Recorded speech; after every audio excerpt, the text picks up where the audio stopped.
Olá, a todos vocês aí de casa. Olá, Carla. Olá, boa noite. Boa noite, boa noite. Hoje, aqui, nós temos uma conversa muito interessante, não é, Carla? Muito mesmo. Neste dia tão próximo de um acontecimento tão importante relacionado com Nossa Senhora, a sua assunção, a subida de Nossa Senhora aos céus em alma e corpo. Termos este tema, eu acho que vocês devem ficar aí a ouvir e com os ouvidos do coração ligados. Estamos poéticas hoje, mas concordo plenamente. Concordo plenamente. O nosso convidado especial hoje, Dom Francisco Senra Coelho, arcebispo de Évora, não é? Uau, que enfim, vai nos falar em primeira pessoa, não é? Tem aqui um currículo extensíssimo, uma pessoa assim fantástica, que vai nos dar a honra de estar aqui conosco hoje, falando sobre este tema, não é, Carla? Sobre Nossa Senhora e a história de Portugal. Eu confesso-te que fiquei deliciada quando me chegou às mãos há uns tempos atrás este livro e achei que tínhamos, era bom demais para não partilhar, tínhamos que falar com ele e que deixá-lo explicar-nos o que é este livro e o que é esta Nossa Senhora na história de Portugal. E isso aqui é tema que não acaba mais. Meu Deus, tenho certeza que vou aprender muito também. Estou muito, muito feliz e muito honrada. Tenho certeza que falo por nós duas com esta conversa do dia de hoje. Para vocês que chegam aqui, nós temos o nosso site aqui, raizesdefátima.pt, onde vocês podem ter mais informações sobre o nosso trabalho, que tem sempre esta missão de tocar o coração dos nossos peregrinos nesta mensagem tão transformadora, tão profunda de Nossa Senhora de Fátima. Então, vamos chamar o nosso convidado? Vamos, com certeza. Então vamos lá, com muita honra que nós chamamos, então, Dom Francisco Senra Coelho. Olá! Temos aqui o nosso convidado mais do que especial hoje, então. Boa noite. Obrigado pelo convite. Estou-me a sentir especial, é importante. Nós é que estamos muito honradas com a sua vezes... presença aqui hoje. Que alegria poder recebê-lo sobre um tema tão especial, não é? Falar sobre a Nossa Senhora sempre faz-nos tão felizes. É um privilégio muito grande falar da mãe. É verdade. Bom, e nós temos a nossa pergunta clássica, Carla, é sempre Exatamente. a Carla que faz. Nós temos já uma pergunta que já é tradição nas nossas conversas de Dom Francisco, que é precisamente para quem não o conhece, quem é o Dom Francisco Senra Coelho? Bom, olha, 2 palavras para começar. É um aprendiz de cristão que quer ter bom aproveitamento, mas às vezes tem má nota. E em algumas coisas é um crónico, digamos, no falhanço. E é um pecador perdoado pelo amor de Deus, que sente esse amor de Deus de uma maneira muito, muito viva, ou seja, a sua ternura, o seu carinho manifesta-se exatamente na minha fraqueza. Porque é por aí que eu percebo quão grande e quão belo é o seu amor. Porque se eu tivesse alguma coisa para dar, enfim, o seu amor teria menos mérito. Mas como é tão pouco que eu tenho para dar, o seu amor é enorme. Muitas vezes me levanta, muitas vezes me pega ao colo, me ensina e faz comigo, portanto, travessias de desertos, mostra-me paisagens maravilhosas, subimos juntos à montanha, também já fomos ao fundo do mar, e a beleza da sua companhia dá-me depois oxigênio e dá-me fascínio para as vezes que tenho que caminhar não sentindo tanto a sua companhia. Parece que ele às vezes me testa, mas tem sempre gestos peculiares, particulares, assim muito especiais, porque ele mostra-se sobretudo no pormenor. E são pormenores que nós os dois entendemos, em que ele diz: estou aqui.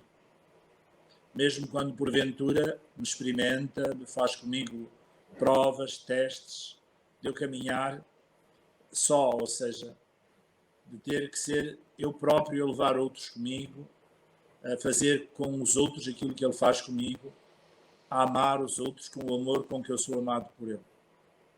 Nasci em 1961, no dia 12 de março, numa terra muito bonita, uma das mais bonitas cidades da África, Lourenço Marques, Maputo.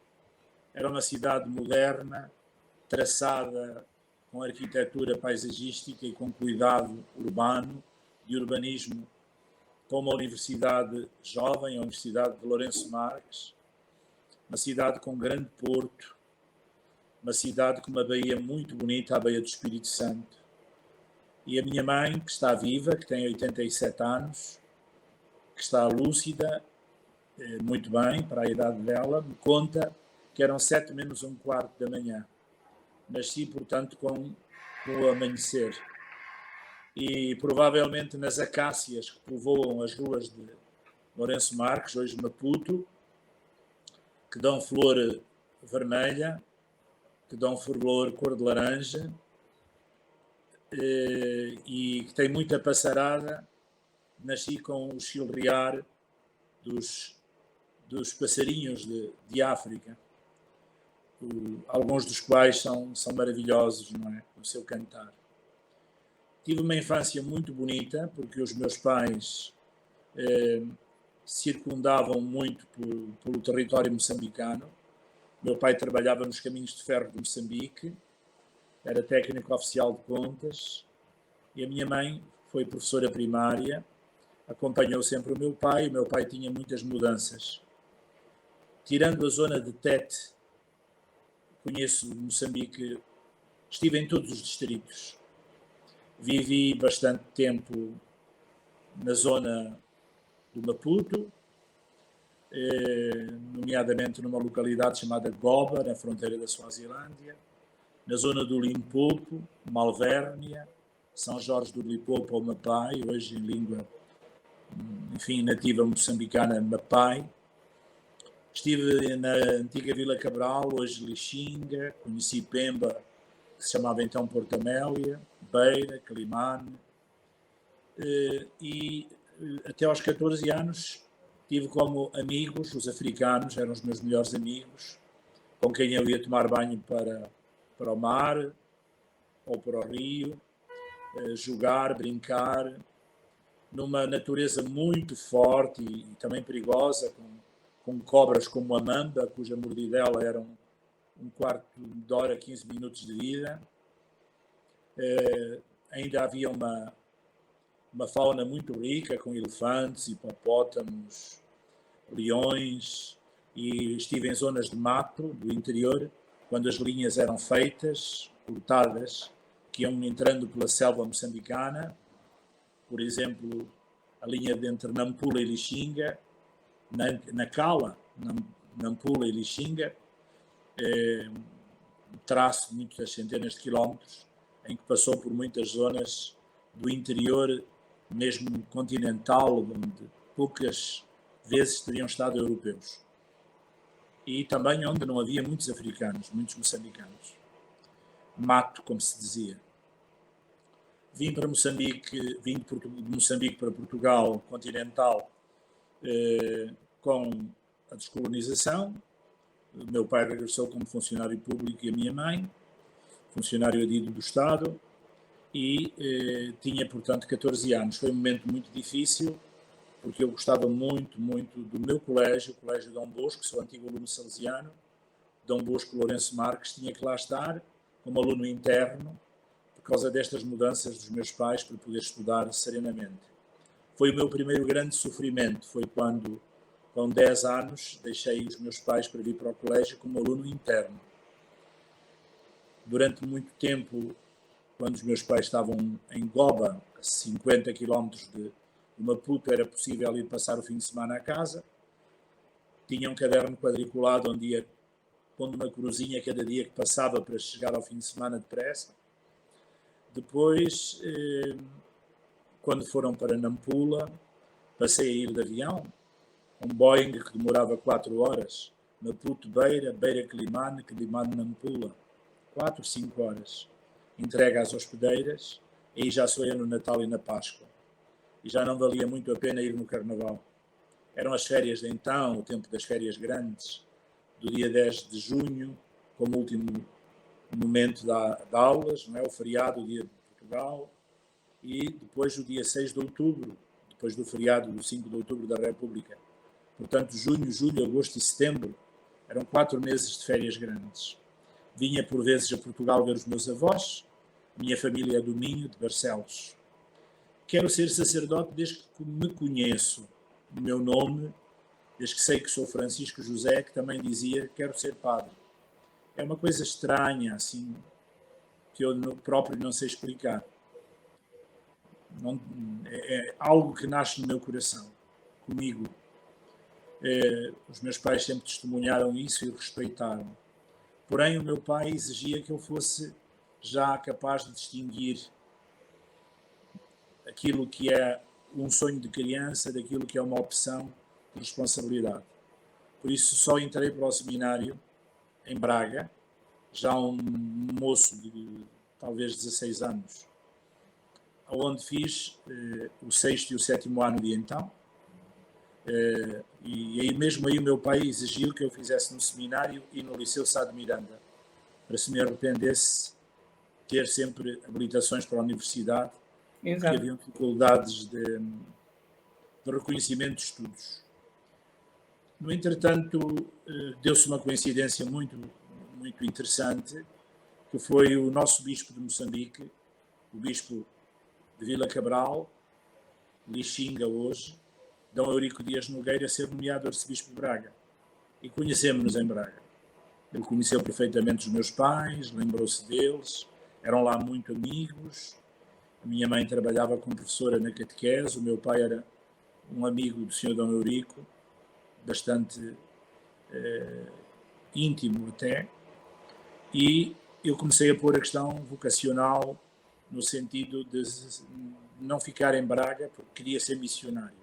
Depois eu fui batizado em Moçambique, fiz a catequese, vim lá com 14 anos. Sentia que Braga estava tudo feito, era uma igreja que não precisava muito de mim. E ele disse-me que para Moçambique não podia voltar, havia perseguições da Frelimo aos sacerdotes, que estavam, aliás, muitos padres a ir para o Brasil, para a África do Sul, na altura também para a Venezuela, para os imigrantes, e que eu não pensasse voltar para Moçambique, os campos de reeducação, a perseguição marxista, mas que havia um pedido para uma diocese de Portugal que não tinha ninguém para começar o primeiro ano de teologia. E usou-me um termo muito interessante, olha, aquilo é como a África. E era Évora. E eu vim. Fui o único aluno desse ano pela Arquidiocese de Évora. E veio um colega meu do Algarve, Padre Carlos Moraes Chantre, Carlos César Moraes Chantre, que é o vigário-geral do Algarve, e fizemos companhia um ao outro. Ele foi ordenado depois no dia 28 de junho, passados 6 anos de entrarmos no seminário em 80, 28 de junho de 86, por cidadão Ernesto Gonçalves Costa, outro bispo vindo de Moçambique, Inhambane da Beira, e eu fui no dia seguinte, 29 de junho, ordenado por 3 arcebispos. O Dom David de Sousa, que era o arcebispo de Évora em 1980, que pediu apoio às dioceses do Norte, se alguma queria partilhar uma vocação com Évora. O Dom Maurílio de Gouveia, que era o arcebispo de Évora, que me ordenou de facto. E o Sr. Dom Eurico Dias Nogueira, que me veio oferecer ao Alentejo. Aqui fiquei durante 28 anos, fui acabar a formação a Roma, concluindo o primeiro grau de bacharelato em filosofia numa universidade chamada Antoniana, o primeiro grau em Teologia numa universidade chamada Salesiana e depois especializei-me em História da Igreja na Universidade Gregoriana. Tendo aí concluído o currículo de doutoramento, regressei, dei vários anos aulas e depois pôs-se a necessidade de acompanhar os imigrantes dos Estados Unidos, indo fazer lá dinâmicas de formação através do movimento dos cursilhos cristandade. Comecei a passar muitas... Peço imensa desculpa interrompê-lo, mas no fundo acabou por ser também um bocadinho missionário, não a ir para fora, mas ser missionário no próprio país e com os portugueses lá fora, não é? Acaba por, no fundo, Deus mostrou-lhe que podia ser missionário de outra forma, não é? Sem dúvida. Eu desloquei-me aos Estados Unidos 26 vezes, imagino, costa leste toda, New Jersey, Connecticut, Massachusetts, também Rhode Island, e ainda fui 3 vezes à Califórnia, a Los Angeles, a uma comunidade intitulada Artísia, de portugueses. E trabalhava então com os cursilhos de cristandade numa formação intensiva. Aí o Sr. Arcebispo me sugeriu se não haveria alguma universidade que eu pudesse frequentar enquanto ia e estava lá. Por exemplo, no verão passava as férias, cheguei a estar 2 meses. E claro que 26 viagens é alguma coisa, não é? De experiência. 26 viagens, que significa, de facto, 42, ir e vir, não é? Portanto, 26 vezes.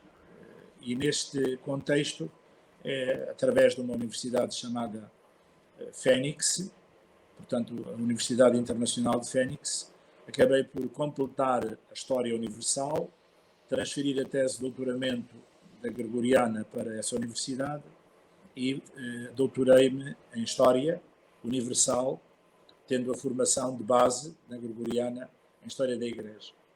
Durante muitos anos, 23 anos, fui parco na cidade de Évora, onde me coube iniciar uma paróquia, dar continuidade ao início de uma paróquia, a paróquia Nossa Senhora de Fátima, foi criada na zona nova da cidade, portanto, coube-me com colegas que trabalharam comigo, sendo eu o parco moderador, construir a igreja paroquial, a casa paroquial, centro de dia, apoio domiciliário, a nível de crianças, berçários, creche, jardim de infância, enfim.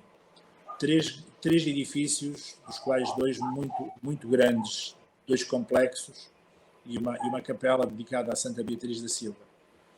Obras no valor de muitos milhões de euros. Com a ajuda também dos imigrantes dos Estados Unidos, que abraço com imensa gratidão e recordação sempre. Um dia, com grande espanto, enfim, estávamos no ano 2014, na Semana Santa, segunda-feira da Semana Santa, fui convocado pelo Papa Francisco. E o Papa Francisco, através do Sr. Núncio Apostólico Passigato, fez-me saber que já me tinha nomeado, e se eu aceitava, ser Bispo Auxiliar de Braga. A terra da minha gente, a terra da minha família, Barcelos. Lá estive esses 4 anos. A nossa terra. A nossa terra. Estive 4 anos a ajudar o Sr. Dom Jorge Ortiga e a trabalhar com o Sr. Bispo com muita alegria neste ministério, fazendo, portanto, uma estrada, 2 auxiliares do arcebispo, não é? E com um clero maravilhoso de Braga. E regressei, passado 4 anos, também inesperadamente, outra vez à minha diocese de origem, onde estou incardinado, substituindo o arcebispo D. José Francisco Sanches Alves. Saiu um José Francisco e veio um Francisco José, tudo que há 4 anos no Alentejo. Grosso modo, como padre, fui parco, fui professor, fui assistente dos cursos de cristandade, trabalhei também nos estúdios da Rádio Renascença, intensamente durante 28 anos, trabalhei no movimento da Mensagem de Fátima, enfim, como vê, não fiz certamente nada bem feito, porque ninguém toca muitos instrumentos. ao mesmo Então, tempo. então o que será de nós? Fui teclando, não é? Fui teclando. O que será de nós, então, de mim e da Eliana, se o senhor Bispo considera que não fez nada? Olha, então nós somos mesmo umas formiguinhas. Fazer fiz. Agora, bem feito é que é preciso muito. Depois é como nós também fizemos algumas coisas. Agora... Eu costumo dizer, fazemos o melhor que conseguimos naquele momento, não é? Porque, lógico, passado algum tempo, nós às vezes olhamos certas situações, nossa, porque eu não fiz diferente? Mas aí já temos outras ferramentas, outra maturidade, mas fazemos o que conseguimos fazer com o que temos e como podemos, dando o nosso melhor, né? Enfim. Senhor Dom Francisco, achei... Eu costumo usar uma palavra que ainda não tinha usado hoje e que é oportuno neste momento. Achei uma deuscidência. Achou, não percebi? Uma deuscidência. A Carla, em vez de falar coincidência, ela acredita nessas. E até eu já assumi essa palavra na minha vida, deuscidências. Este pormenor da paróquia que vai criar ser a paróquia de Nossa Senhora de Fátima. Confesso que li algumas coisas, não sei se fui à fonte certa, a gente às vezes vai à Wikipédia e a Wikipédia diz umas coisas, não fazia ideia deste pormenor de que a partir do momento em que sabe que é Francisco José, dizer e querer ser padre. Qual é a importância de Maria na sua vida? Esta devoção mariana que conhecemos e que é fácil de termos percepção pelas coisas que o vemos fazer e que o vemos escrever, isto foi uma coisa natural ou foi uma coisa que surge depois? Olha, eu tenho como berço catequético a minha família, concretamente o meu pai e a minha mãe. A primeira imagem religiosa que eu tenho é muito, muito bela, podia dizer que cheia de ternura e de fantasia. Tenho uma imagem de Nossa Senhora de Fátima, normal, uma imagem talvez de 70 centímetros a 1 metro, sobre um altar lateral de uma pequena igreja de Moçambique e com uma base muito interessante para imitar a nuvem. Era um tulle, uma cortina muito fina, muito transparente, uma cortina que quase fazia lembrar, digamos, a transparência. E por trás dessa cortina, o senhor padre, chamava-se, e faço memória, Manuel Silva, que era da Sociedade Missionária, colocava aquelas lâmpadazinhas das árvores de Natal que apagam e acendem. Portanto, Nossa Senhora estava assim num trono, uma espécie de nuvem cheia de luz por trás, a apagar e a acender. E eu estava sentado no genuflexório, devia ser uma criança talvez de 4 anos, para poder estar ali sentado no genuflexório, enquanto a minha mãe estava sentada, e eu brincava com o terço dela. O terço pendia-lhe de estar a rezar o terço. Estávamos, portanto, no mês de Maria, no mês de Nossa Senhora. Esta é a minha primeira imagem que eu guardo. Claro que aquelas luzinhas a apagar e a acender, aquele tulo, aquela Nossa Senhora de branco vestida, tudo isto era um sonho para uma criança. Exato. Eu estava mesmo no céu, ao pé da Mãe da Terra, não é? Sentado no genuflexório, virado para ela, enquanto ela estava sentada virada para o altar e para a imagem. Portanto, eu tinha ali um momento de sonho, de fantasia, pois tudo menos rezar, não é? Mas era uma experiência de amor, uma experiência muito forte de maternidade, ligando-me 2 mães. Percebia perfeitamente que a minha mãe era filha daquela mãe, gostava muito dela, ia todos os dias ao terço. E pronto, eu rezava sempre 3 Ave-Marias à noite, a minha mãe ia me ensinar a rezar as Ave-Marias, o anjinho da guarda, a fazer o sinal da cruz, que não era muito normal nós persignarmos-nos sempre ao deitar. E ao domingo ia à missa pela mão do meu pai. Meu pai ia à missa normalmente mais cedo que a minha mãe. Minha mãe ficava a fazer a refeição e o meu pai ia a uma missa mais cedo que o Sr. Padre Manuel Silva celebrava. Quase só para miúdos das catequeses. Estamos a falar de uma missão onde haviam, portanto, sei lá, 10 presenças de cor branca e 250 de cor negra, com um senhor padre a falar em português e um catequista a traduzir para uma cua. Era a nossa missa. E eu olhava para o meu pai e fui aprendendo a ser homem com o meu pai, não é? E por isso via que ele ia à missa, que se ajoelhava, eu ajoelhava. Estamos a falar de um menino que ainda não tinha entrado na escola. Depois entrei para a escola, neste ambiente familiar, e a minha mãe entendeu com o meu pai, os dois, que eu devia ficar um ano em Portugal, na casa dos meus avós, para fazer a primeira classe bem constituída, bem sólida. Porque a escola primária em Moçambique eram 5 anos, mais um ano do que aqui, por causa da deficiência do português, enfim, dos nativos.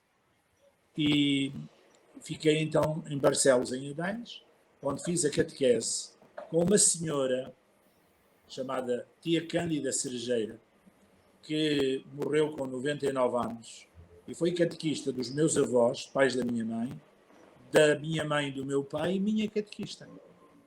Era uma senhora de uma ternura imensa, uma senhora que nos ensinava não a catequese, mas a doutrina, não é? As orações, enfim, tudo aquilo que era o Catecismo de São Pio X.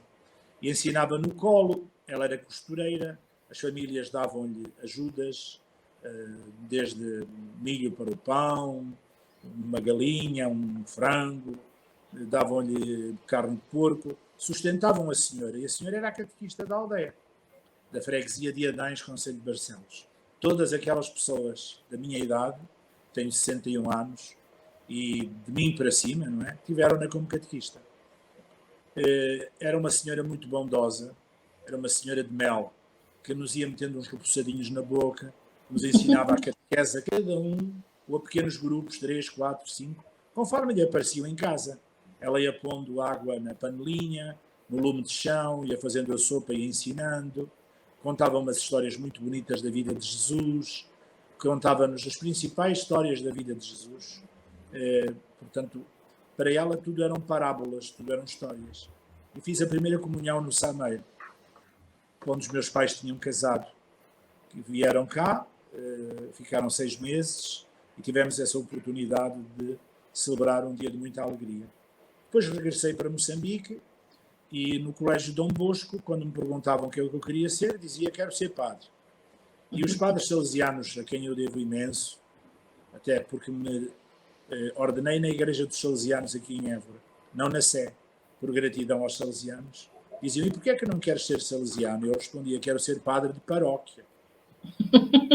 Num colégio de 300 e tal alunos era o único, não é? Depois, ao vir para Portugal, quando entrei no Liceu Nacional de Barcelos e concluí o 5º ano antes de ir para o seminário de Braga, onde, claro, comecei a dar conta que as garotas eram muito bonitas, que até havia uma mais bonita que as outras. Comecei a perceber que havia uma atração dela por mim e eu por ela, mas havia aquele momento: eu quero ser padre. Aí foi um momento, entre os 16, 17, 18 anos, um bocadinho críticos. A praia na Póvoa de Varzim, enfim, aquela escolha que eu tive mesmo que fazer. O Rio em Barcelinhos. Onde eu ia às aulas. Portanto, foi necessário alguma opção. Já não era só o tule e as luzinhas a apagar e a acender de Nossa Senhora, não é? Parece que estava no céu. Começou a ser pôr os pés na terra e a perceber que ser padre era também deixar e partir. E a partir daí foi toda uma caminhada própria, vocacional. Se me perguntar se eu tinha muitos motivos de imitação, não tinha, porque em Moçambique havia poucos sacerdotes. 500 padres para um território 7 vezes maior que Portugal. Portanto, um padre era raro ver-se. Foi de facto, uma dimensão que me obrigou a muita purificação. Porque a certa altura, repare, são poucas as pessoas que fazem aquilo que gostam. Uns querem ir para um curso, não conseguem ir porque não têm notas. Outros vão para um curso, fazem o curso e depois não têm emprego no curso. Quer dizer, nós temos tanta gente a trabalhar nas máquinas, nas grandes filas, nas grandes linhas, enfim, das grandes superfícies comerciais, licenciadas, mestradas. Temos tanta gente nos call center sem saída. E eu tive a felicidade de ser exatamente aquilo que queria. E isso obrigou-me a dizer assim, mas que mérito tenho eu, afinal?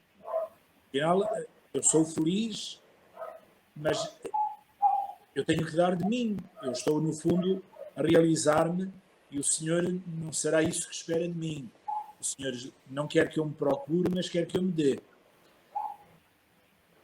E isso aconteceu. O Senhor tratou sempre desse assunto. A primeira paróquia não tinha igreja. Essa paróquia que foi a primeira e última foi a única, onde eu estive 28 anos. Depois tive que assumir mais 2 paróquias rurais, com a escassez do clero. Igrejinha, no Concelho de Arraiolos, e São Mansos, no Concelho de Évora. Comecei por celebrar numa vacaria. Fui comprar a primeira mesa para altar à feira, uma mesa de fórmica. Celebrava, portanto, com a alva da minha ordenação, com o cálice que me ofereceram. E tinha como paroquianos umas 20 senhoras, uns 10 miúdos, 10 crianças, e um senhor, um homem, o senhor Mateus, que ainda lembro. E dali passei, foi de facto uma grande promoção, a poder celebrar no ginásio da escola primária. Passámos a ter casas de banho, passámos a não ter aquele cheiro antigo da vacaria, porque nunca saiu esse cheiro, deixou de ter animais, mas o cheiro permaneceu. Celebrávamos verdadeiramente o Natal. As antigas manjedouras tinham terra e uns verdes. As maternidades para os vitelos, uma era onde eu confessava, outra era a sacristia, e o espaço para os animais estarem era o espaço de culto. Depois da escola, percebi que tinha que abrir um outro espaço para uma outra zona da paróquia. Estamos a falar de uma paróquia com 6.000 pessoas sem nenhuma estrutura. E então fui para um armazém de fruta. A senhora encostava, era cristã, mais o marido, encostavam sacos das frutas e as grades à parede e nós celebrávamos no centro do armazém. E depois ainda havia outro sítio mais distante, onde comecei a usar uma garagem, que uma família generosamente pôs ao serviço. Tiravam uns carros e ao domingo eu celebrava, punha-se uma mesa, muito simples, e uns bancos de montar também muito simples, e ali celebrava a Eucaristia. Nesse sítio nasceu a Capela Santa Beatriz da Silva. No sítio da garagem, do armazém de fruta, nasceu a grande Igreja Senhora de Fátima, e o grande complexo Senhora de Fátima. Com Ou São Dom Francisco, por isso, tudo... E onde eu comecei na vacaria, nasceu o Centro Comunitário Pastorinhos de Fátima, com 3 berçários, 3 creches, 3 jardins de infância, um ATL, um centro de atendimento a famílias carenciadas. E a partir disto estar concluído, feito, fui há algum tempo parco. E dali o Senhor me levou depois, então, para Braga. Tudo isto só se resume numa frase e num sentimento: amor a Jesus e a Nossa Senhora. Nossa Senhora, de facto, não se separa de Jesus. Não se pode ter Jesus sem Maria. Foi ela que o trouxe ao mundo, foi ela que o deu à humanidade. E é ela que nos leva até ele pela sua mão, Exato. não é? Sem dúvida nenhuma. Ela soube dá-lo aos de perto, aos pastorinhos de Belém. Estou a imaginar a ternura com que ela passou o seu menino ao colo dos pastores. E soube dar aos de longe, com outras culturas, porventura pagãos, pessoas politeístas, que adoravam os astros, como os magos. E ela continua a ser aquela que dá a Jesus. E para mim, padre, é um modelo do meu ministério que tenho que dar a Jesus. Muitas vezes peço, como Santo Inácio de Loyola, que me leve a Jesus e que me ensine a dar a Jesus, porque ninguém como ela o sabe dar. Portanto, não há possibilidade de separação. Não se pode falar de Jesus sem a mãe. E também a grande missão de Maria é ser de Jesus. E quando chegamos ao coração imaculado de Maria, o que é que encontramos? A plenitude de Deus. Todo o seu coração é de Deus. Encontramos a esposa de Deus Espírito Santo, a mãe de Deus Pai, a filha de Deus Pai e a mãe de Deus Filho. Portanto, no seu coração estamos com Deus. E não há, de facto, uma dimensão de dicotomia. Existe, sim, uma beleza de harmonia. Estar com Maria, estar com Jesus. Não é possível estar com Francisco. sem estar com ele. Senhor Dom Francisco, mas agora chegar ao ponto e explicar o porquê desta minha insistência de lhe perguntar sobre Maria.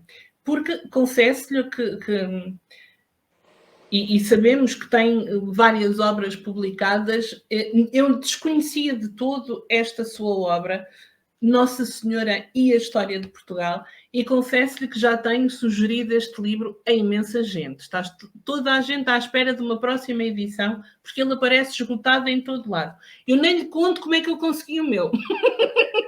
É melhor não contar. Vou partilhar aqui a capa, então. Eu tenho que lhe dizer que aqui não tenho nenhum em Évora. Mas eu confesso-lhe que...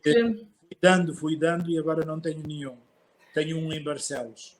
Portanto, pronto, mas eu tenho um agora aqui em Sintra. Há que fazer outra edição. Mas eu confesso-lhe que foi uma surpresa extraordinária este livro. E resumidamente, para quem nos está a ouvir, é um livro em que o Sr. Dom Francisco nos põe a par das alianças feitas por alguns dos nossos reis e que nos dá a certeza de que somos realmente um país de Maria desde a fundação do Reino de Portugal. Sem dúvida. Sr. Dom Francisco, destas alianças com Santa Maria que nos fala no seu livro, qual é aquela que o português patriota e católico tem que conhecer? Olha, eu vou, se me permitir, fazer uma síntese do caminho, não é? Exatamente. Não sei se é possível, senão as pessoas não nos entenderão. Exato. A noção de aliança é algo que nós compreendemos muito bem num casal. É uma aliança, um casamento matrimonial entre um homem e uma mulher, exclusiva, de dedicação, que pertence um ao outro, de complementariedade, da qual brota a vida. Enfim, a realização de um casal são os filhos, não é? Efetivamente, Deus celebrou alianças com o seu povo. Utilizou o seu povo para ser o berço do Salvador, que havia de vir um dia à humanidade. Mas foi preparando o seu povo até à plenitude dos tempos, até à maturidade de poder, de facto, dar ao mundo o Salvador. Eis que uma virgem conceberá e dará à luz um filho a quem chamarão Emanuel, Deus conosco. A aliança da vida com Abraão, com Adão e Eva, a aliança novamente da vida com o dilúvio que acontece como uma grande purificação, a partir de Noé, a renovação da aliança da vida, depois a grande aliança de um povo constituído com Abraão, Ur, e uma terra que lhe é dada, essa terra onde ele terá uma descendência mais numerosa que as estrelas do céu e que as areias do mar, a renovação dessa aliança com um povo escravo no Egito, através de Moisés, no Sinai, no Horebe, do Moriá ao Horebe, de Abrão a Moisés, um povo que se constitui em aliança, uma dimensão muito forte depois da renovação da aliança com o Deuteronômio, que é um voltar outra vez ao Sinai, e finalmente a grande aliança com o nosso Senhor Jesus Cristo, a nova e eterna aliança, para sempre, que terminará na parousia, no nosso encontro final, quando o Senhor voltar. Vem, Senhor Jesus, Maranatá. Portanto, também com as nações e com cada um de nós, o Senhor faz aliança. Com cada um de nós no batismo, no crescimento pela Eucaristia e no envolvimento que floresce nos dons do Espírito Santo pelo sacramento da confirmação, que nos dá depois também do florescimento os frutos do Espírito Santo. Os 7 dons que nos oferecem os 12 frutos do Espírito Santo. Então, eu pus a hipótese de ler a história de Portugal a partir das alianças.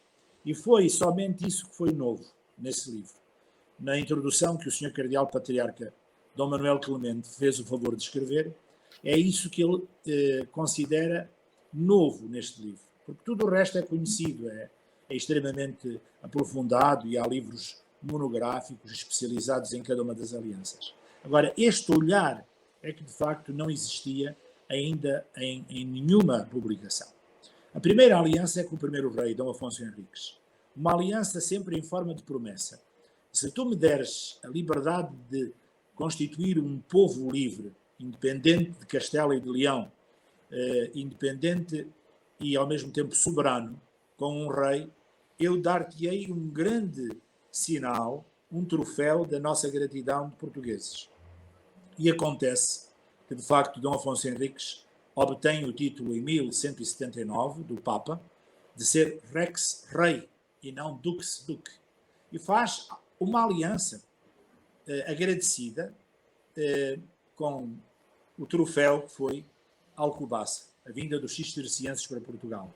A Alcobaça, no fundo, é a realização da promessa, a ação de graças por aquilo que aconteceu em Portugal, de termos um rei, ou seja, uma independência, não sermos dependentes, de facto, da Casa de Castela ou de Leão. Há aqui uma coisa muito importante, é que essa aliança é celebrada, esse pedido é feito em Guimarães, aos pés de Nossa Senhora da Oliveira, com uma oração que ele escreveu e constituiu nas Cortes de Lamego. Toda essa documentação está no livro, citada, e com uma base muito séria, pois, científica, na exigência crítica histórica.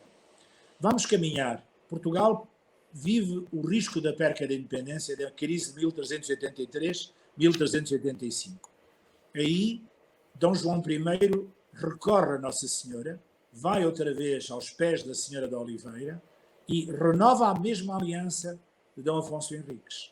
Se tu me deres a vitória sobre Castela, eu erguirei um troféu de ação de graças, a marcar para sempre que és tu que velas pela nossa liberdade. És a mãe dos pequeninos, porque nós somos um povo muito reduzido no contexto da Península Ibérica e face a Castela, a Leão, enfim, compreendemos que a Espanha é enorme, não é? E vai acontecer a grande vitória de Aljubarrota. E vamos perceber que no dia 15 de agosto, que é o dia da Senhora da Assunção, de 1385, se dá esta ação de graças. E há 2 gestos. O de Dom João I, que edifica o Mosteiro da Batalha e que entrega aos dominicanos, e o seu grande general, Dom Nuno Álvares Pereira, hoje São Nuno de Santa Maria, que com aquilo que adquire na qualidade de condestável do reino, ou seja, de chefe do Estado-Maior-General das Forças Armadas Portuguesas, ele é um homem muito rico e dedica-se a restaurar igrejas decadentes, igrejas em situação de pobreza, muitas das quais estavam a sul do Tejo, no Alentejo. E uma das igrejas que restaurou foi na cidadela de Vila Viçosa, dedicada a Santa Maria. E aí colocou uma imagem vinda de Inglaterra, pela influência de Dona Filipa Vilhena de Lencastre, que com Dom João I formam a ínclita geração, o rei da Casa de Avis, portanto, Avis é uma cidade, chamemos-lhe assim, uma fortaleza militar aqui no Alentejo. Avis é uma vila do Alentejo. O mestre de Avis é Dom João I, é do Alentejo que parte a realeza da segunda dinastia, e vai ser Vila Viçosa um dos centros dos muitos que Nuno Álvares Pereira construiu, bem como as chamadas capelas de Nossa Senhora da Ourada, onde ele rezou com os seus soldados a pedir a bênção para vencer batalhas pela libertação, pela independência de Portugal. Vamos ter um terceiro momento, que é um Portugal que se confronta com 2 grandes limites, o mar e a fronteira com Espanha. com Aragão, com Leão, com aquilo que nós hoje diríamos Espanha. A Espanha, de facto, os 3 reinos, Aragão, Leão e Castela. E vai ser necessário crescer para um ponto novo. E esse ponto novo foi para os novos mundos. Se nós chegássemos à Índia e trouxéssemos as especiarias por mar, Lisboa passaria a ser o grande centro de distribuição. E não Veneza, porque vinham por terra a chamada Rota da Seda. E Veneza era a cidade dos doges, dos duques de Veneza, dos grandes Médicis de Veneza, por exemplo, que viviam, de facto, do grande poder económico que lhe vinha de serem os detentores do monopólio das especiarias, etc. Então nós fomos com Vasco da Gama, essa viagem foi programada na cidade de Évora, a Rua Vasco da Gama está aqui em Évora, onde estava a casa de Vasco da Gama, estou perto dela, o Palácio de Dom Manuel, o rei da descoberta do caminho marítimo para a Índia, o palácio está aqui em Évora, estamos a falar da dinastia Davis, e faz a descoberta do caminho marítimo para a Índia. É o apogeu de Lisboa. Lisboa, então, torna-se, por cerca de 80 anos, o centro do mundo, e nós somos a primeira potência mundial. E a ação de graças por isto, o troféu, a promessa, o cumprimento da nossa parte, nesta aliança dos 2 lados, Maria e Portugal, os Jerónimos. Passámos um momento muito difícil, que foi com a morte do rei, primeiro arcebispo de Évora, quando Évora passa de diocese a arquidiocese, de bispo a arcebispo, tem por figura Dom Henrique. O cardeal Dom Henrique é o primeiro arcebispo de Évora.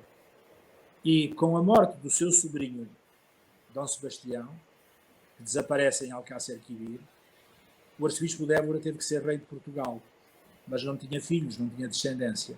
E o trono vai para Castela, vai para a Espanha. Filipe II torna-se Filipe I de Portugal, rei de Espanha e Portugal. Um homem com muito poder. E nós passamos um inverno longo. E voltamos a pedir a Nossa Senhora que se nos desse a liberdade, nós faríamos algo de muito grande por ela. E aconteceu. Dom Sebastião já tinha passado essa pequena capela da Cidadela amuralhada de Vila Viçosa a uma igreja grande, que é que lá está, neste momento, foi construída por Dom Sebastião. Lá estava a imagem de Nossa Senhora dos Anjos, vinda de Inglaterra, trazida por Dom Nuno de Santa Maria. E porque nós, de facto, no dia 1 de dezembro de 1640, conseguimos restaurar a nossa independência, e um homem de Vila Viçosa, Dom João IV, é rei, a dinastia de Bragança, que tem o nome de Bragança, mas que vivia em Vila Viçosa, coroa Nossa Senhora, no dia 25 de março de 1646, como rainha e padroeira de Portugal. Depois das cortes, e a estátua é ratificada pelo Papa. É de Portugal, as cortes é que a proclamam padroeira de Portugal, e o Papa confirma, e nunca mais os reis de Portugal ostentaram coroa na sua fronte, na sua cabeça.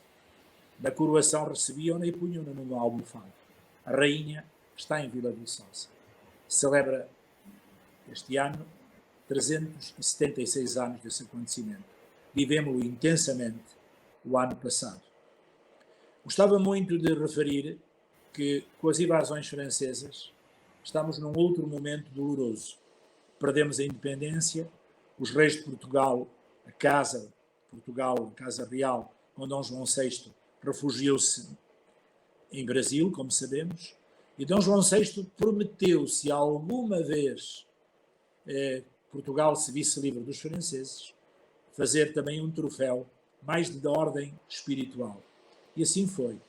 Com a vitória sobre os franceses, ele constituiu uma chamada Real Ordem de Nossa Senhora da Conceição, que é uma ordem que homenageia todos os portugueses que, por feitos grandiosos, um dia trabalharam pela liberdade da pátria, com a condecoração da Senhora da Conceição, que existe e que o Sr. Duque de Bragança, Dom Duarte, tem de facto a presidência dessa Real Ordem, continua a conferir essa condecoração, e essa ordem é também uma irmandade, uma confraria, chamemos-lhe assim, em termos mais populares, uma irmandade à volta da Senhora da Conceição. Tivemos um momento muito difícil, que foi o liberalismo. 1834, todas as ordens foram expulsas de Portugal, as masculinas de imediato e os seus bens móveis e imóveis confiscados, e as femininas fechadas os noviciados. Portanto, conforme iam envelhecendo as irmãs, não havia sangue novo. Algumas morreram já no fim do século, 1900, 1902, 1903, mas não havia novas irmãs.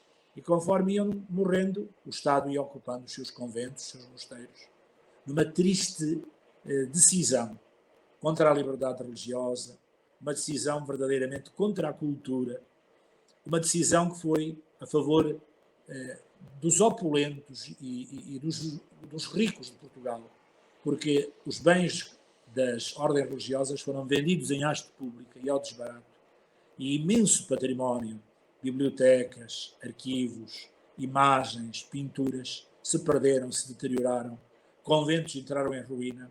Foi, de facto, algo que o próprio grande historiador Alexandre Herculano considerou como um desaire do bom senso de Portugal, e a constituição de mártires, de grandes figuras do saber de Portugal, como eram muitos monges e muitos frades, foram sentenciados com atitude sádica e ao mesmo tempo vingativa, num gesto que eu podia dizer não de justiça, mas de justiceirismo, no fundo pela ideologia iluminista, assumida de forma que eu me atrevo a chamar mística e quase religiosa, que é a religião do iluminismo, que é a maçonaria, com o seu braço armado, que depois se manifestou na Primeira República, a Carbonária. Não é possível, pelos factos, separar estes três acontecimentos. Um filosófico, o iluminismo, outro ideológico e ao mesmo tempo militante, a maçonaria, e outro ativo e miliciano, a Carbonária. Então, o povo português, na sua catolicidade genética do seu ADN, quase sem liderança, une-se e vende as suas argolas de ouro das orelhas das mulheres portuguesas, as mães portuguesas, os seus cordões de ouro, os seus anéis, os homens, os seus relógios, as suas correntes, e erguem no alto da montanha do Sameiro um grande santuário em louvor de Nossa Senhora do Sameiro, para gritar bem alto: queremos Deus. Aquele cântico, queremos Deus, homens insensatos. Esta dimensão profunda de um grande santuário que transcende o Minho e que é o Santuário do Norte de Portugal, e que nasce do movimento espontâneo. E é preciso perceber que a primeira atitude de reação adversa é uma estátua de Nossa Senhora da Conceição, erguida no alto da montanha, que é dinamitada, que é arrebentada à bomba. Há quem ponha a hipótese de uma faísca, de um relâmpago, mas é uma hipótese que eu diria, de facto, muito, enfim, otimista no casualismo. Foi, de facto, uma destruição da imagem. Cada vez mais é esse o consenso dos historiadores. E, depois deste caminho, vamos perceber Dom Afonso Henriques, primeira aliança, com o troféu, com o sinal, com a marca Alcobaça. Dom João I, com o troféu A Batalha. Dom Manuel I, com o troféu Jerónimo. Dom João IV, a coroação de Nossa Senhora de Vila Viçosa. Dom João VI, a criação da Real Ordem da Senhora da Conceição. O povo português, na sua genuína atitude, sobretudo o povo do Norte, com o Sameiro, estamos com 6 alianças. A plenitude 7 da Bíblia havia de acontecer. Deixe-me só, o Sr. Dom Francisco, interrompê-lo só para um pormenor, precisamente antes de entrar na 7ª, e esta particularidade, e peço-lhe desculpa, mas eu tenho um lado que me cai para a Jacinta de Fátima, e precisamente por estar a falar do Sameiro e pela 7ª aliança que nos vai falar. Imagem de Nossa Senhora do Sameiro que a Jacinta terá dito que era de todas a que mais se parecia à Senhora da Cova da Iria. porque a viu numa pagela que lhe terá sido oferecida.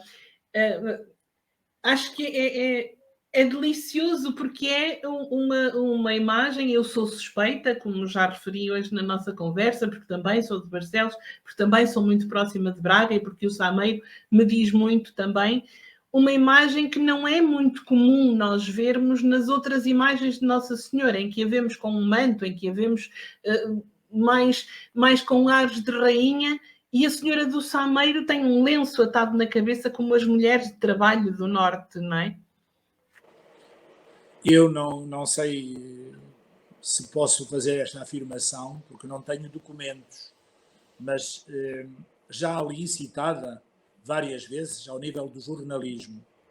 Agora não falo numa dimensão histórica, falo numa dimensão jornalística. Que a irmã Lúcia, quando ia a caminho de Tui, como, portanto, irmã Doroteia, ao parar no Sameiro, teria dito: esta imagem e este rosto é o mais parecido que eu vi até hoje com aquele que na Cova da Iria surgiu em forma de luz sobre a azinheira. Portanto, há uma convergência entre, ou parece haver uma convergência entre aquilo que a Jacintinha, Santa Jacinta, Marto afirma, e a nossa serva de Deus, a irmã Lúcia. Efetivamente, parece que foi um pronúncio, e parece que Nossa Senhora sentiu carinho e ternura por os pequeninos, não é? Aqueles que são os trabalhadores, as mulheres do lenço atado, porque a mulher minhota encarna uma cultura diferente do resto de Portugal. Os próprios especialistas em antropologia cultural, etnografia, fazem a reflexão de que a cultura minhota, na sua origem, sabemos que, enquanto Portugal tem no seu território, o Portugal atual, moderno, Portugal com os 900 anos de história, quase com as fronteiras inalteráveis, tem uma grande presença somente do povo visigótico e uma influência também muito forte do povo árabe, sobretudo mais a sul do Rio Tejo, embora tenha sido de todo o país, mas sabemos que a Reconquista se deu mais cedo a norte e nunca foi tão forte a presença islâmica no norte, que a presença sueva, não é? A presença sueva em Braga, capital dos suevos, um povo germânico, deu à mulher um estatuto que faz deste povo minhoto mais matriarcal do que patriarcal. Sabemos que o homem muçulmano tem todo o poder, não é? E a mulher do Minho é, de facto, a que trabalha no campo, a que vende os produtos na feira, a que angareia o dinheiro também, juntamente com o marido, quando vendia as juntas de gado, e o marido entregava o dinheiro à mulher. A mãe tem uma dimensão muito forte no Minho. Estamos a falar no Minho, nas suas raízes profundas, da cultura minhota. E a mulher do Minho é uma mulher de trabalho, não é tanto a mulher da casa, a dona da casa. Em casa é a mulher da cozinha. Ao domingo, ou ao sábado à tarde, ou ao domingo à tarde, dá-se um jeito à casa, varre-se a casa. Não há, digamos, uma preocupação pelo embelezamento da casa. Sabemos que os animais viviam nas cortes, na parte de baixo da casa, e com a divisão do soalho, em cima, aproveitando o calor dos animais, viviam as pessoas, não é? A família. A mãe tem uma dimensão, sem desvalorizar o pai, mas o pai também remetia os filhos muito para a mãe. E por isso é a mulher do trabalho. Ainda hoje, a mulher minhota tem uma dimensão, sobretudo as mais anciãs, de grande autoridade no sentido maternal, do amor, do afeto, perante os filhos. Eu ainda tenho a minha mãe viva, é uma minhota de Barcelos, pois sem dúvida nenhuma que a mãe da minha mãe, a minha bisavó, são uma descendência de mães que tiveram uma grande importância em toda a vida dos filhos. A mãe é uma palavra muito sagrada no Minho, em todo Portugal. A palavra mãe é suave, até este ditongo torna a palavra mãe diferente em Portugal, na expressão oral, como sintagma de todos os países europeus. Não é uma palavra dura, não é a palavra mater, é uma palavra mãe, que se prolonga, suave, cheia de carinho. É um ditongo que prolonga um cacófato, que a criança balbucia, mamã. Engraçado. Nesta dimensão, Nossa Senhora olhou para este povo pequenino, para este povo que trabalhou assim, com muitos calos nas mãos, e quis escolhê-lo para ser o mensageiro na Segunda Guerra Mundial, em 1917, preparando as aparições em 16, com as aparições do anjo, e depois as aparições, como sabemos, de maio a junho, a outubro. E fez do povo português exatamente o contrário. Ou seja, aquilo que foi um povo que sempre subiu a montanha para ir ao encontro de Maria, ascendeu pela oração ao céu, agora é o céu que desce à terra. E numa azinheira, também uma árvore dos pobres, que dá bolota, ou boleta, dá uma mensagem e confia a este povo o desígnio de ser mensageiro da paz, com uma forma muito simples, penitência, no sentido de conversão, mais do que sacrifício, conversão, mudança de coração, e oração. Ter o centro em Deus, o primado de Deus, num tempo que se negava a Deus. O 17 é o ano da proclamação da Constituição russa, a Revolução Bolchevique, oficialmente ateia. É um tempo muito difícil da Segunda Guerra Mundial. É um tempo em que Portugal estava de pantanas, desculpa a expressão, que Lisboa estava cercada por mar, que tinha que receber ou os navios de um lado ou do outro, e estava, portanto, encostado à parede. Foi um tempo de fome, de miséria, de depressão. E vai ser neste contexto que ela fala a 3 crianças que fugiam das pessoas da cidade, pegando nos socos para correr melhor. Crianças que tinham medo das pessoas da cidade. Crianças límpidas, transparentes, como a água, enfim, do poço, não é? Que nós agora visitamos. E em Aljustrel, o poço de Aljustrel. Percebemos nitidamente que há aqui uma resposta do céu e que João Paulo II, ao visitar Portugal na sua inesquecível visita missionária, Portugal convoca para a missão. E que o Papa Francisco, na sua visita em 1917, naquela homilia inesquecível do 13 de maio, proclamou: temos mãe, temos mãe. E que o Papa Emérito, o Papa Bento, nos disse com muita clareza na sua viagem às 3 cidades, Lisboa, Porto e Fátima, há 2 cidades é o santuário. Fátima ainda não acabou. A proclamação do terceiro segredo de Fátima não encerra Fátima. Fátima está em aberto. Fátima continua.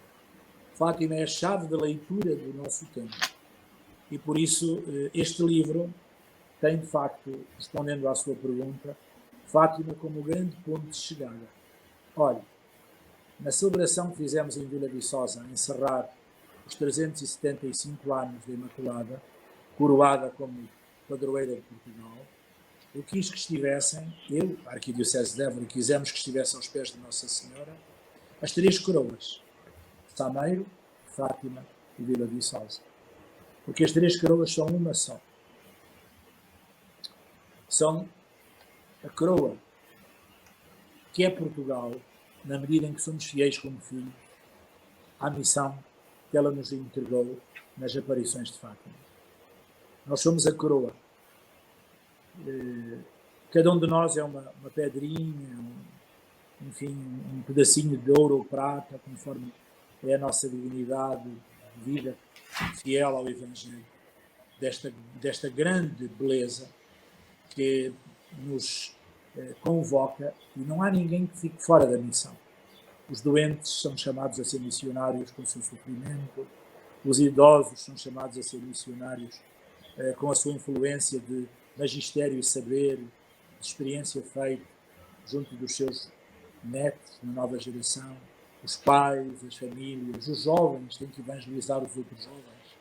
Pensando na primeira grande jornada mundial dos jovens, em que o Papa João Paulo II disse, São João Paulo II, quem são os missionários dos jovens? São os jovens. Todos nós temos uma missão.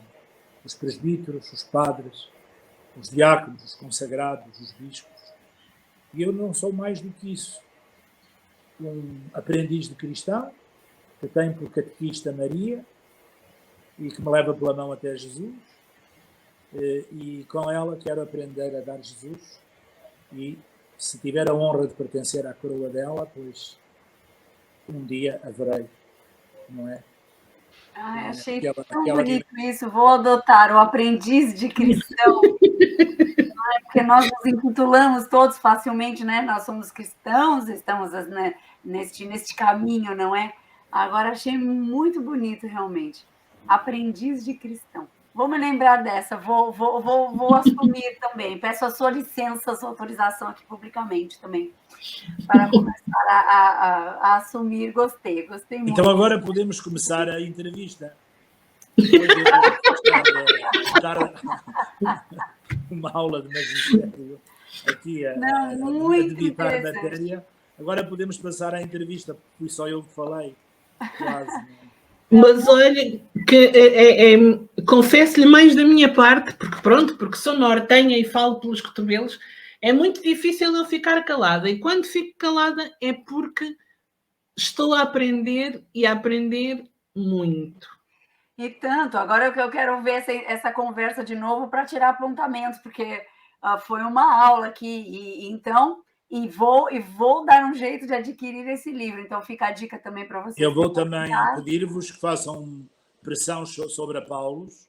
Com certeza. Editem o livro. Queria dizer aqui em público o seguinte: eu ofereci a Paulos todos os livros que publiquei, só 2 livros é que não publiquei lá. Um sobre os hebreus, o Papa Pio XII e os judeus, foi publicado nas Paulinas, e outra sobre as ditas pastorais e a nova evangelização, foi publicado na Principia. De resto, são muitos livros mesmo publicados na Paulos. Todos eles pertencem a Paulos nos direitos de autor.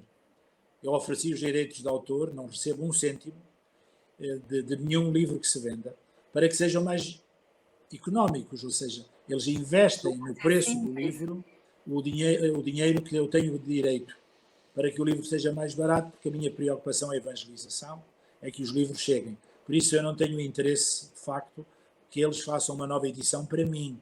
Tenho interesse porque as pessoas me dizem com tristeza que o livro das Bem-aventuranças está esgotado, um livro que se chama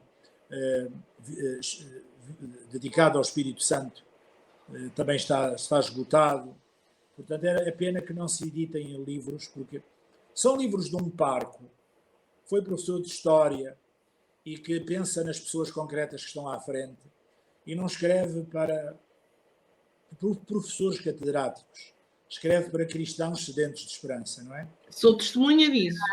Espírito ardente. Eu estou empolgadíssima. Sou testemunha disso, que é realmente de uma leitura muito agradável e nada complicada. A Carla anda fazendo muita publicidade. E aí, para vocês que estão em casa, então, Nossa Senhora e a História de Portugal. Então, aqui uma obra a mergulhar, não é? Porque exatamente. Quando colocarem para comprar num site e disser esgotado, é mandar um e-mail para a Paulos a pedir que se faça urgentemente uma nova edição. Ok, nossa, muito interessante. Até a capa é capaz de agradar às crianças, não é? É muito bonito. É verdade. Bom, mas então Fátima assim... tem, de facto, uma grande novidade permanente. Fátima é inesgotável, não é?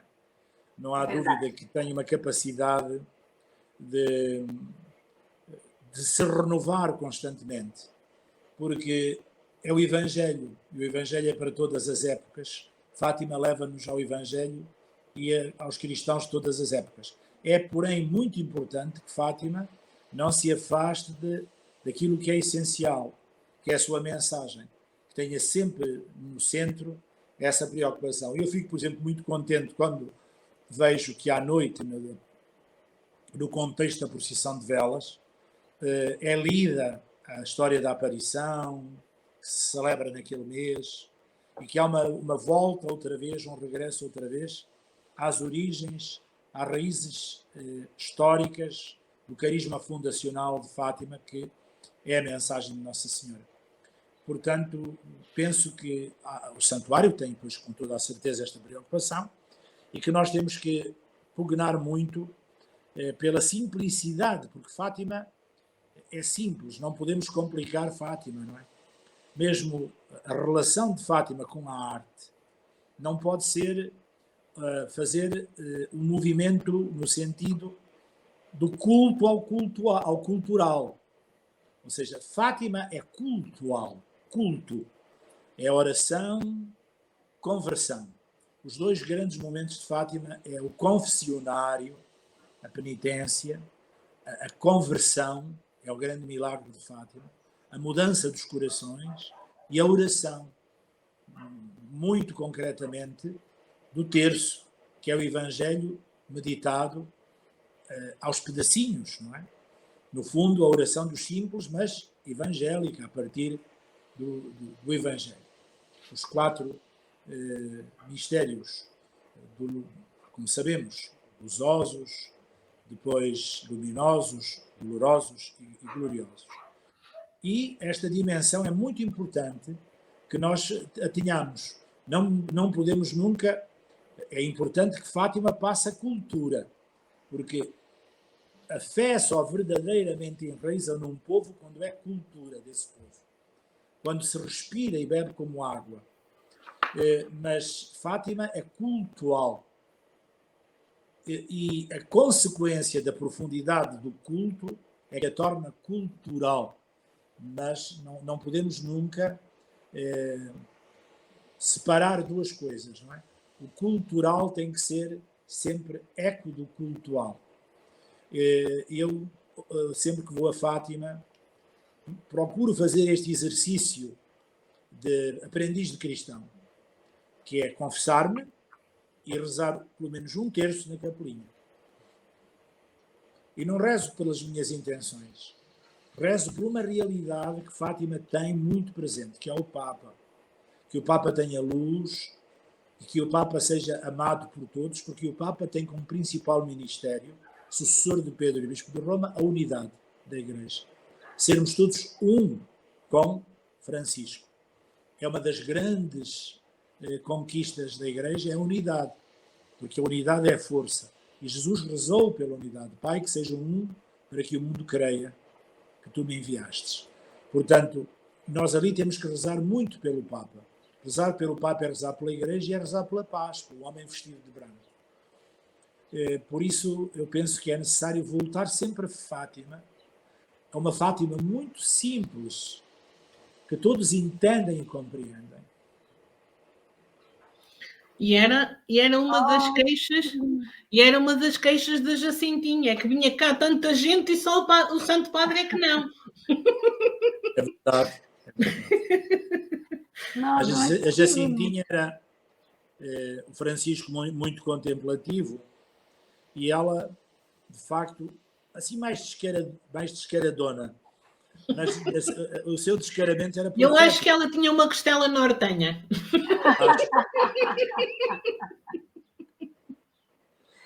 Acho que se ela comesse serrabulho e regiões que gostaria. Tadinho. Nossa, que bonito. E essa simplicidade é interessante, né? Eu gostei muito disso tudo, muito, muito interessante, muito bonito tudo isso que falou, mas o mais simples às vezes também não é fácil, não é? O simples não quer dizer fácil, mas compreendo muito bem. E achei lindíssimo aqui mais outra expressão que usou que me deixou aqui arrebatada, que é o terço, o evangelho meditado aos bocadinhos. Sem dúvida. Sim, é isso. Mas isso dito assim é... A oração dos pobres é um termo usado pelo Papa Francisco. O terço é a oração dos pobres. E não tenho direito a chamar essa frase a mim. E, de facto, nós percebemos que em cada mistério meditamos no Evangelho. Nós rezamos ao Ave Maria, que é uma oração bíblica, evidentemente, constituída a partir da Sagrada Escritura, sobretudo do Novo Testamento, do Evangelho, mas os mistérios que são contemplados são a palavra de Deus a ecoar em nós.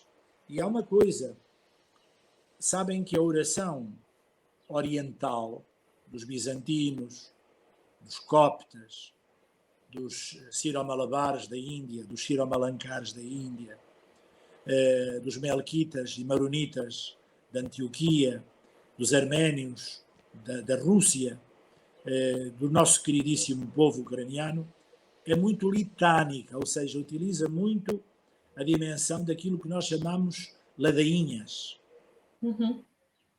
E também, curiosamente, sendo Fátima o nome de uma das filhas de Maomé, e Cova da Iria, Cova da Paz, Berço da Paz, Útero da Paz, Concha da Paz, também o muçulmano tem uma espécie de contas, como é o nosso terço, tal qual como os ortodoxos também têm as suas contas, as igrejas orientais ligadas ao Papa, católicas, as igrejas orientais separadas, portanto ortodoxas, ou seja, o terço é uma litânia, é uma repetição. E isto aparece para muitas pessoas como maçudo, aborrecido, não ser criativo, não ser... E há muitas pessoas que tentam recriar o terço por coisas novas, etc. Criar modalidades de tornar o terço menos monótono. Mas o que é a eternidade senão isto? A eternidade é aquele louvor permanente, sem fim, diante de Deus, Santo, Santo, Santo, Senhor Deus do Universo. É este eco eterno de louvor e de glória, numa litânia sem fim, toda ela paz, plenitude, de louvor a um Deus infinitamente bom, misericordioso. No fundo, rezar o terço é entrar nesta dimensão interreligiosa e ecuménica da litânia, que é a escola de Deus, ou seja, é uma revelação que Deus faz ao homem daquilo que no fundo é a eternidade, é Deus, é o céu, como nós dizemos popularmente. Reparem que os próprios salmos cantados nos mosteiros têm aquela cadência gregoriana que é repetitiva, mas é uma repetição que não cansa, porque não nos cansa estar em paz, não nos cansa estar no colo da ternura, não nos cansa estar a olhar para uma paisagem maravilhosa, não nos cansa ser um favo de mel, todo preenchido, sem alvéolos vazios, de coração pleno. Porque é que o terço cansa? Porque é rezado, não direi sem amor, mas é rezado sobretudo sem sentir o amor de Deus por nós. Naquela mãe que Ele nos oferece. Eis a tua mãe. Na ternura de uma mãe. Um Deus que se oferece na ternura de uma mãe. Portanto, se nós sentirmos essa ternura, nós não só não nos cansamos, como temos sempre sede. O grande exercício de rezar o terço, no meu ponto de vista, é deixar-se amar. E deixar-se amar numa melodia que tem o sabor assim quase do mar, das ondas do mar, daquele vai e vem das águas do mar, aquela Ave Maria, Santa Maria. A certa altura, nós não estamos alienados, mas estamos embalados. E o embalo é alguma coisa que nos faz falta, porque o nosso oceano e a nossa praia é o amor. Nós precisamos de ser amados. Faz-nos muita falta ser amado para amar. Nós só amamos os outros se formos amados. Ninguém dá o que não tem, por isso temos que amar com o amor com que somos amados. Acho que uma das grandes crises do nosso tempo é não experimentarmos o amor que Deus tem por nós. Andámos todos agitados, refilões, muitíssimo marcados pela ansiedade, pela angústia, pelo stress, etc. E com muita agressividade. Porque a contemplação é uma coisa que é imprescindível ao homem, por isso nós contemplamos. Nunca vimos um gato parado a olhar para o mar, não é? Um cão parado no alto de uma montanha a olhar para a paisagem. Não, quer dizer, nós somos o único ser na criação, no planeta, que contempla. Porque precisamos de contemplar. Porque contemplar nos cura, nos pacifica, nos prepara para os outros. Nós temos alcatrão a mais, betão armado a mais, natureza a menos, contemplação a menos. Também podemos contemplar os olhos de uma criança inocente, contemplar a vida, contemplar um animal, etc. E encontrarmos aí com a beleza da Criadora de Deus. Mas o terço faz parte desta contemplação. Por isso o terço é ecológico. O terço leva-nos ao encontro com a criação de Deus. Quem se encontra com o Criador na beleza do seu amor, encontra-se com a sua criação. O terço não é automático, não há de ser rezado metricamente, com tempos contados rigorosamente. O terço há de ser rezado numa profunda paz da contemplação de quem está ao colo da ternura de um Deus que nos deu uma mãe e que nela se manifesta como Deus de bondade para nós na maternidade, porque Deus é pai e mãe. Ensinou-nos muitas vezes isso Albino Luciani. E aquela pintura tão bonita de Rembrandt, um pai que abraça o filho pródigo com uma mão masculina e outra feminina. O pai tem mão de pai, mão de mãe. Rembrandt, o pai bom e o filho pródigo. No terço nós experimentamos estar com Deus na sua palavra e estar com a mãe na devoção que ela nos ensinou, na oração predileta. Eu tenho que rezar mais o terço, também confesso. Porque às vezes... Olha, e eu digo-lhe uma coisa, que a partir de hoje vou pegar nele de outra forma. Nossa, estou muito emocionada. Estou profundamente tenho aprendido esta estrada. Também aqui neste Alentejo, plano... onde o tempo passa mais devagar, não é? O tempo passa mais devagar. E os pastores são poetas e que têm uma cova no peito de estarem encostados ao cajado. E eu, conversando com as pessoas muito humildes, simples, visitando os doentes nas visitas pastorais, tenho aprendido tanto. O povo é um lugar de Deus, é um lugar teológico. Os doentes são um lugar de Deus, é um lugar teológico. Encontramos Deus aí. A paciência dos pobres, a resiliência dos pobres é um lugar de Deus. E pronto, tenho aprendido mais, muito mais, do que tenho ensinado. Aprendi também a alegria, a Páscoa, a festa, o abraço, com o povo do Minho. O povo do Minho é um povo pascal. O povo alentejano é um povo mais quaresmal. No fundo, a escola é uma grande vida. E para nós pastores tem que ser, antes de tudo, aprender com o povo para conseguir falar ao povo concreto que está à nossa frente. Eu ainda não sei. Já estou há 42 anos no Alentejo, tirando os 4 que fui ao Minho, mas também não sei, não é? Estou sempre a tentar aprender. Eu peço desculpa se cansei. De maneira nenhuma. Pelo menos a mim não. E agora... Eu é que lhe peço desculpa por agora ter ido buscar uma coisa que se calhar não tem nada a ver, mas se calhar também diz muito do Alentejo. Agora, quando estávamos a falar do rezar no Alentejo e do tempo passar mais devagar, só me vem à memória a canção das Mondadeiras que o Ricardo Ribeiro canta, em que ele diz precisamente que as mondadeiras cantando suas penas, seus amores, não cantam, estão rezando num altar cheio de flores.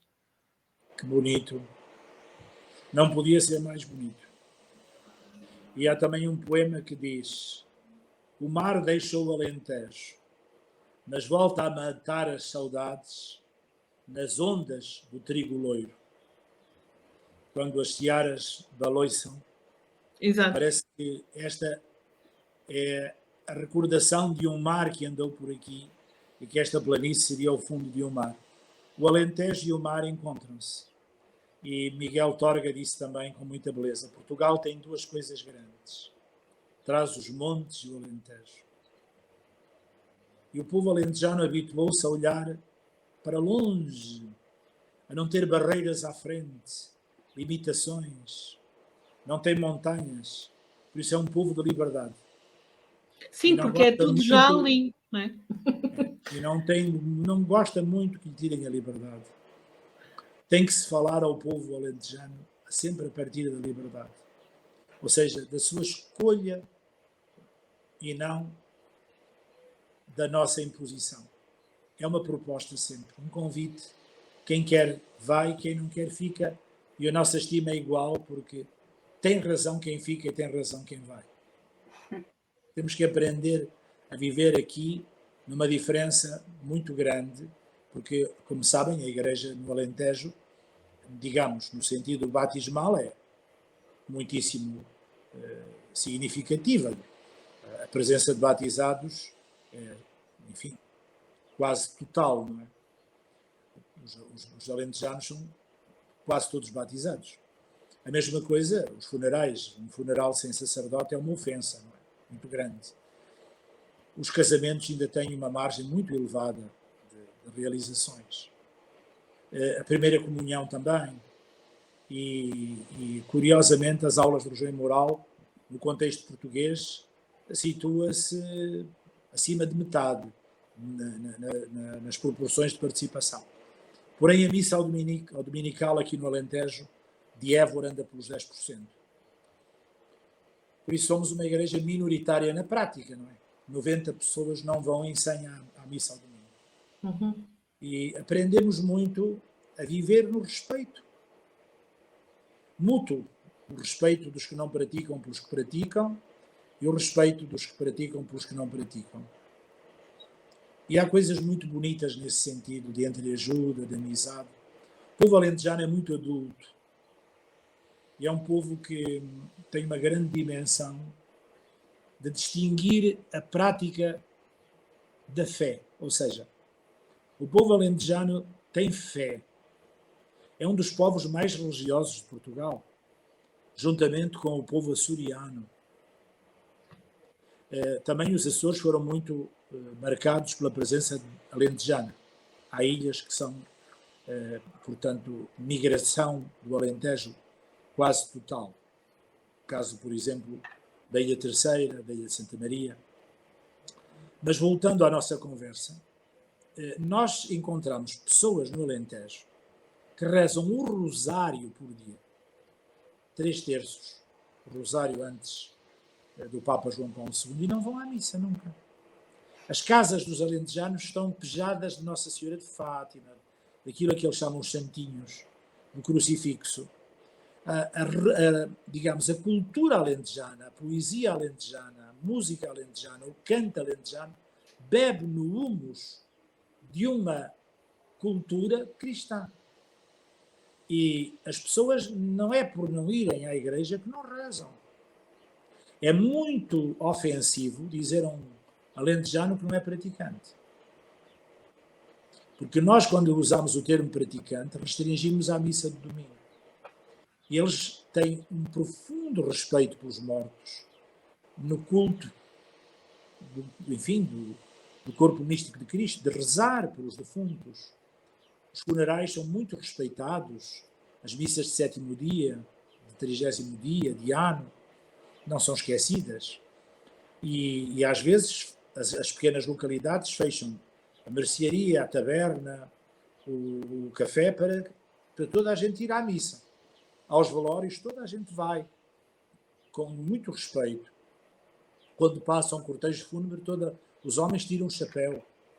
Portanto, há aqui uma dimensão que nós temos que compreender, a diferença entre religião como expressão da fé, no sobrenatural e, ao mesmo tempo,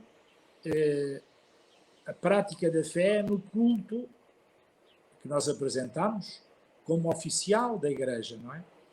Também é muito importante perceber a adesão deste povo às procissões.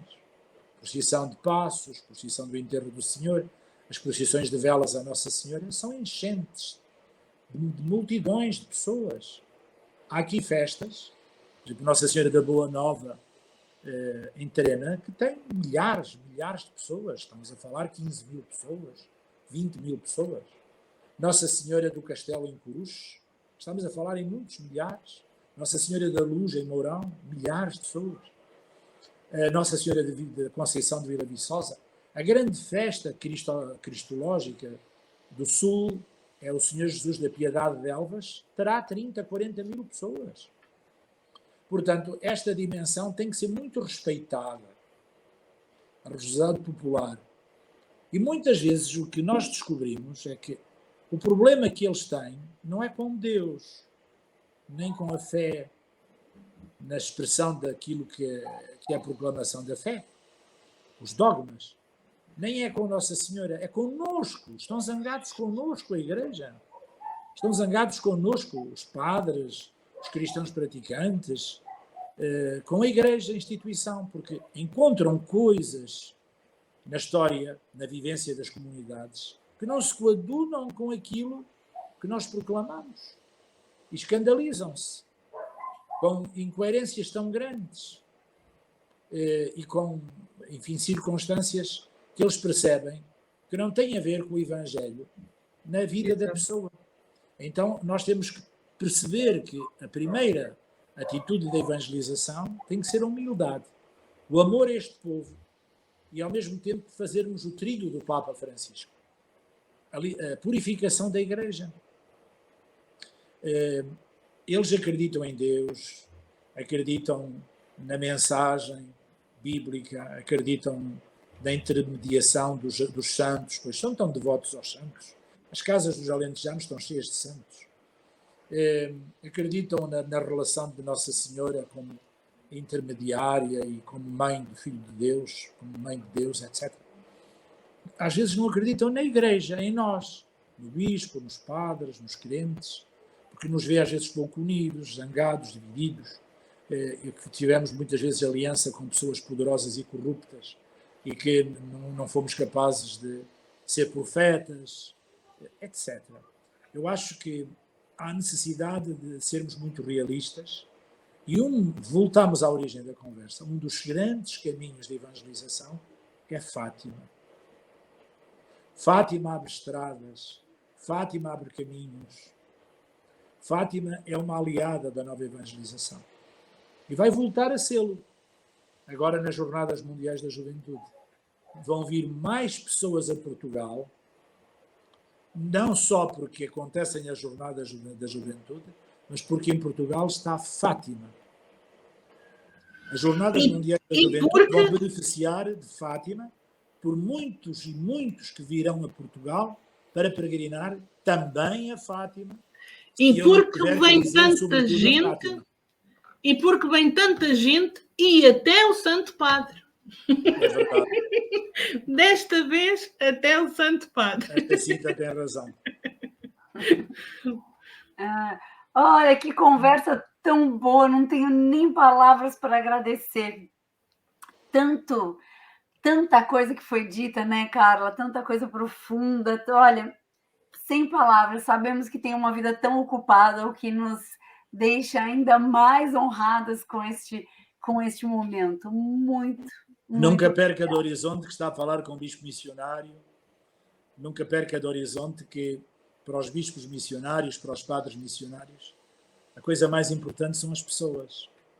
E o que há de mais importante é dar tempo às pessoas.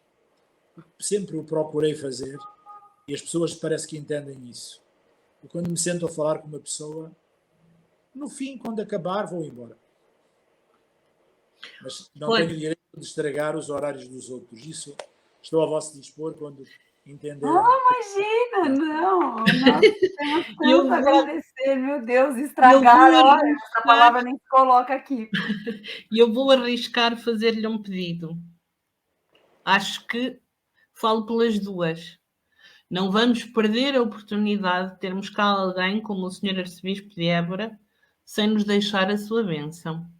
Para terminar esta conversa, Mas se eu nos também der quero a essa vossa bênção, honra. porque a bênção significa sermos todos uma bênção, não é? Ou seja, ser abençoado é ser um dom de Deus para os outros. É muito importante que se diga assim: que bênção ter este pai, que bênção para mim ter esta mãe, foi uma bênção para mim encontrar este homem como meu marido, que bênção ter esta pessoa a trabalhar comigo. Uma bênção é uma pessoa com quem se pode contar. Eu queria ser esse bispo. Gostava muito que as pessoas me vissem como uma bênção de Deus. Que Deus me dê sempre alegria, que é o direito que as pessoas têm a encontrar em mim, e que Deus me dê sempre generosidade de dar a vida até ao fim, que é a minha identificação como Cristo Mestre. Por isso peço que vós fazeis por mim, todos os que me acompanham neste momento, e que peçais a bênção de Deus para que eu seja uma bênção de Deus para os outros. E sobre vós imploro a bênção do Senhor. Estou a pensar nos doentes, estou a pensar num grupo de pessoas a que a palavra sós pertence. A palavra que está muito ligada ao Sábado Santo, quando Maria viu aquele túmulo com uma pedra rolada, se fez um grande silêncio no céu. Os sós, os frágeis, pessoas com deficiência, casais com filhos com deficiência. Estou a pensar em famílias que têm idosos e que têm que cuidar de idosos em situações muito difíceis e graves, acamados, porque não têm possibilidades de lhe oferecer melhor, e não sei se haverá melhor que a família. Não sei se lhe estáis mesmo a dar o melhor. Talvez. Também sou eu que trato da minha mãe. Queria ter aqui presente os meus amigos e as minhas amigas crianças, que são a mais bela ternura de um Deus que continua a acreditar em nós. Como dizia Santa Teresa de Calcutá, cada criança que nasce é a prova que Deus confia em nós, porque nos dá a inocência de uma criança, porque acredita em nós, na bondade do ser humano. Acreditarmos no ser humano. É preciso voltar a acreditar no ser humano, na bondade do ser humano. Não podemos pensar que é melhor lidar com cães e animais do que com seres humanos. Os animais fazem-nos companhia, mas os seres humanos são capazes de dialogar connosco. Queria implorar a bênção de Deus para todos os que acompanham este espaço. Que sejamos todos bênção de Deus para quem se cruza connosco. Que seja bom viver a nosso lado, viver connosco. Em nome do Pai, do Filho e do Espírito Santo. Amém. Amém.